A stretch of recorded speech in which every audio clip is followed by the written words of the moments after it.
ഇതൊരു വാഷിംഗ് മെഷീനാണ്. ഇതിന്റെ കൂടെ ഒരു അലക്കുകല്ല്, ഞങ്ങളെ സ്പെഷ്യൽ അലക്കുകല്ല് ഇവിടെ വയനാട് ഉണ്ടാക്കിട്ടോ. വീടിന്റെ മുകളിലാണ്, അപ്സ്റ്റേറിന്റെ മുകളിൽ ഉണ്ടാക്കിയ ഈ ഒരു അലക്കുകല്ല്. വാഷിംഗ് മെഷീൻ ഉണ്ടെങ്കിലും വാഷിംഗ് മെഷീനിൽ ഇങ്ങനെ അലക്ക് നല്ല ഹെവി ആയിട്ടുള്ള അലക്കുകൾ നടക്കട്ടെ, അതിന്റെ കൂടെ ചെറിയൊരു യൂണിഫോമോ ചെറിയൊരു ഡ്രസ്സോ പെട്ടെന്ന് അലക്കണം എന്നുണ്ടെങ്കിൽ ഇത് വളരെ യൂസ്ഫുൾ ആണെന്നാണ് എല്ലാവരും പറയുന്നത്. ഒരുപാട് അലക്കുകല്ല് ഞങ്ങൾ ഉണ്ടാക്കിട്ടോ, ഒരുപാട് അപ്ഡേറ്റഡ് ആയി ഈ രീതിയിലൊക്കെ ഉണ്ടാക്കുന്നത്. രണ്ട് അറകളോട് കൂടിയിട്ട് ബക്കറ്റും സോപ്പും പൊടിയും ഒരുപാട് സാധനങ്ങളുടെ ഉള്ളിൽ വെക്കാം.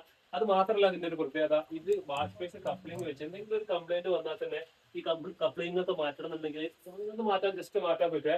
അപ്പൊ ആ രീതിയിൽ ഒരു റേക്കൊക്കെ വാർത്ത് ടൈലൊക്കെ ഒട്ടിച്ച് വൈറ്റ് ടൈലൊക്കെ ഒട്ടിച്ച് ഒരു അലക്കുകല്ല് വയനാട് ഉണ്ടാക്കിയത് കേട്ടോ. ചില ആളുകൾക്ക് കരിങ്കല്ലിൽ അലക്കിയാൽ മാത്രമേ അതൊരു ഒരു ഒരു വൃത്തി കിട്ടുള്ളൂ. കരിങ്കല്ലിൽ ഒന്ന് ഉരച്ച് അതൊരു പ്രത്യേക ഒരു ഫീലും. ഒരുപാട് ആളുകൾ ഞങ്ങളോട് പറയാറുണ്ട് ഈ ഒരു കരിങ്കല്ലിൽ അലക്കാനുള്ള ഒരു ആഗ്രഹമുള്ള ഒരുപാട് ആൾക്കാർ. ഒരു പ്രത്യേക ഫീൽ തന്നെയാണ് കരിങ്കല്ലിൽ ഉരച്ചലക്കുക എന്ന് പറയുമ്പോൾ.